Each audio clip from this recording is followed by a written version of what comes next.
Salam, hörmətli sosial yardıma ehtiyacı olan və sosial yardım üçün pulsuz qeydiyyatdan keçmək istəyən vətəndaşlar. Mən hüquqşünaslar Seyidzadə bugünkü videoda məlumat verəcəm ki, sosial yardım üçün pulsuz qeydiyyatdan keçmək üçün nə etmək lazımdır? Eyni zamanda hörmətli izləyici, qeyd edin ki, mən hüquqşünaslar Seyidzadə hər həftənin 6-cı günü saat 10-dan 1-ə qədər sosial yardım üçün müraciət etməyə vətəndaşlara kömək edən, yəni qəbul keçirirəm. Hörmətli izləyici. Amma əvvəlcədən indi mən şərtləri keçəcəm, hansı şərtlər uyğun olmalısınız ki, yəni müraciət edəsiniz, pulsuz sosial yardım üçün qeydiyyatdan keçəsiniz, sizə kömək edəcəm. O şərtləri diqqətlə baxın. Amma onu qeyd edin ki, əvvəlcədən, hörmətli izləyici, videonun bir hissəsini mən YouTube kanalı short bölməsində qoyuram, insanlar oradan baxır, aydın olmur. Aydın olmasın, həmin qeydə mən videonun adını yazan və altında da yazan tam video YouTube'da. Gelin oradan baxın. Eyni zamanda TikTok profilində qoyuram. Yəni TikTok səhifəndə qoyan, oradan gelin baxın. Hörmətli izləyici. Yəni YouTube kanalı TikTok səhifənin profilində var. Ona görə ki, TikTokda mən videonun bir qismini qoyuram. Tam qoymuram ona görə. Hörmətli izləyici. Amma indi keçən mövzuda ki, nə etmək lazım ki, pulsuz sosial yardım üçün qeydiyyata keçə bilirsiniz. Amma xahiş edirəm, videonu bəyənin, YouTube kanalına abunə olun ki, daha çox şəxsin bu barədə xəbəri olsun. Hörmətli izləyici. Yəni keçdiyim mövzuya. Ki, sosial yardım üçün qeydiyyatdan keçmək üçün nə etmək lazımdır? Birinci onu qeyd edin ki, mən hüquqşünaslar Seyidzadə əlil arabasında olduğuma görə bu kampaniyalar üstünlük verəcək əlil olan şəxslərin ailə üzvlərinə, yəni sosial yardım üçün qeydiyyatdan keçməyə. İkinci növbədə üstünlük verəcək, yəni daha ağır vəziyyətdə olan şəxslərə, hörmətli izləyici. Və üçüncü ən əsas şərtlərdən biri, siz sosial yardım almaq üçün şərtlərə uyğun gəlməlisiniz. O şərtlər hansıdır olaraq qeyd edin, diqqətlə baxın. Birinci, tələbələr işləməyə bilər. Birinci qrup əlillər işləməyə bilər. İkinci qrup əlillər işləməyə bilər. Himayəsində 8 yaşına qədər olan uşaqlar, yəni valideynlər işləməyə bilər. Kimin himayəsində 8 yaşına qədər uşağı varsa, hörmətli izləyici, nəzərə alın. Digər şərtləri də qeyd edirəm. Diqqətlə baxın. Birinci qrup əlillər qulluq edən şəxs işləməyə bilər. Eyni zamanda pensionerlər işləməyə bilər. Nəzərə alın, hörmətli izləyici.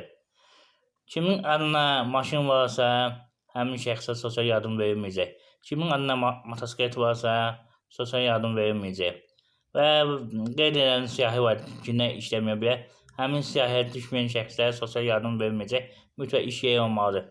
Eyni zamanda əgər boşanmışsınızsa, bu barədə amət olmalıdır. Eyni zamanda qeyd edin ki, qaldığınız evdə hər adam başı kommunal xidmətlər və rabitə xərcləri bir yerdə minimum ehtiyac meyarının 15%-ni soxula bilməz. Yəni ki, bu dəqiqə minimum ehtiyac meyarı 285 manatdır, onun 15%-ni soxula bilməz. Bu dəqiqə 42 manat 75 qəpik adam başı. Məsəl üçün 4 nəfər ailədə bu 151 manat. 151 manatdan söhbət gedir aylıqdan. Həmin qaz pulu, həmin su pulu, həmin işıq pulu artıq ola bilməz. Hörmətli izləyici, eyni zamanda telefon xərcləri. Bu da ora aiddir, nəzərə alın. Və qeyd edin ki, əgər özünə məşğulluq proqramına müraciət etmisinizsə, orada da 12 ay gözləməlisiniz. Və dediyim kimi, böylə işləyirsinizsə, 12 ay gözləməlisiniz. Pay torpağınız varsa, 6 ayın vergisini verməlisiniz.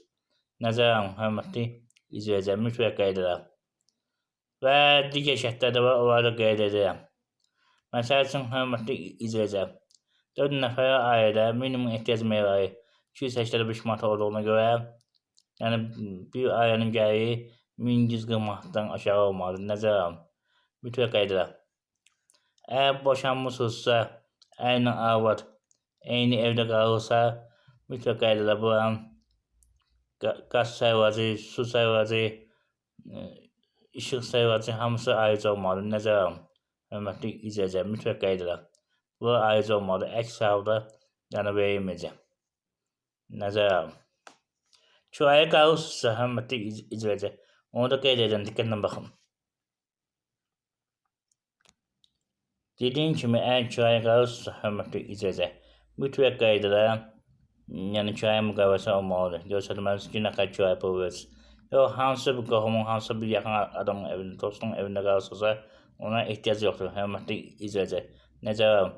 Üzülür sayın, telefonda problem var. Hiç sessiz çəkirəm.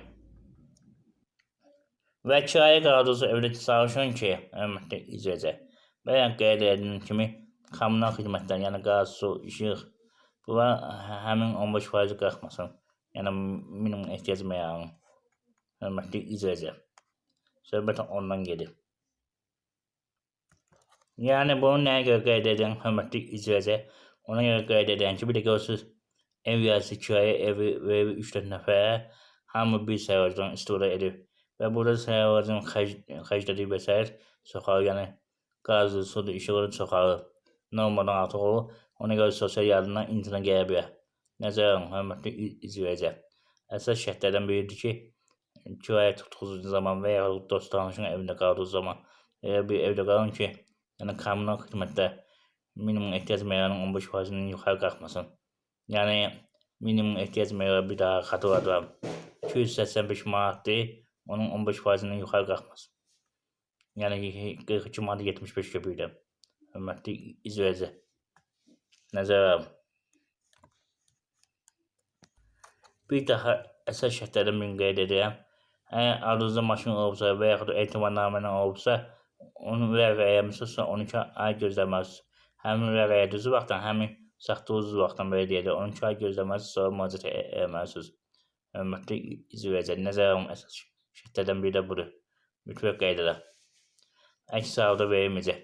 Eyni zamanda onu qeyd edin ki, əgər evinizi dəyişmişsiniz, satmışsınızsa, başqa evə keçmişsinizsə, orada da 12 ay gözləməlisiniz. Hörmətli izləyicilər, bir daha şərtləri qeyd edin. Bir daha xatırladıram, sosial yardım üçün qeydiyyatdan keçmək üçün, yəni istəyirsiniz pulsuz qeydiyyatdan keçərsiniz, bir də bu şərtləri yazın şərh yerinə YouTube kanalında. Mən orada seçim edəcəyəm. Həmin seçimlə kim uyğun gəlsə, yəni ki, yazacağım ki, bu telefon nömrəsini əgər saxlayım. Cəmi 5 nəfər, hörmətli izləyicilər, nəzərəm, kömək edəcəm. Digər vətəndaşlarsa hər həftənin 6-cı günü saat 10-dan 1-ə qədər müraciət edə bilər qeydiyyatdan keçməsi üçün. Bir daha xatırladıram ki, normal vətəndaşlar üçün, yəni ki, kampaniya daxil olmayan vətəndaşlar üçün sosial yardım üçün müraciət etmək xidmət haqqı 30 manat təşkil edir. Hörmətli izləyicilər, bir daha qeyd edirəm ki, yəni tələbə işləməyə bilər. Hörmətli izləyicilər, birinci qrupaya işləməyə bilər, ikinci qrupaya işləməyə bilər, birinci qrupaya qulluq edən şəxslər işləməyə bilər, pensionerlər işləməyə bilər, 28 yaşına qədər uşaq olan valideynlər işləməyə bilər. Hörmətli izləyicilər, nəzərə alın, bunlar işləməyə bilər. Digər şəxslərin iş yeri olmalı, ya vərinə və hansısa şirkətdə işləməlidir və ya dövlət qurumunda işləməlidir. Qeyd edin ki, vərinə işləyən şəxslər, yəni ki, 12 ay gözləməlidir. Ondan sonra müraciət edə bilər. Pay torpağı olan şəxslərsə 6 ayın vergisini ödəməlidir. Ondan sonra müraciət edə bilər. Ətraflı məlumatın qeyd olunan WhatsApp nömrəsinə əgər saxlaya bilərsiniz.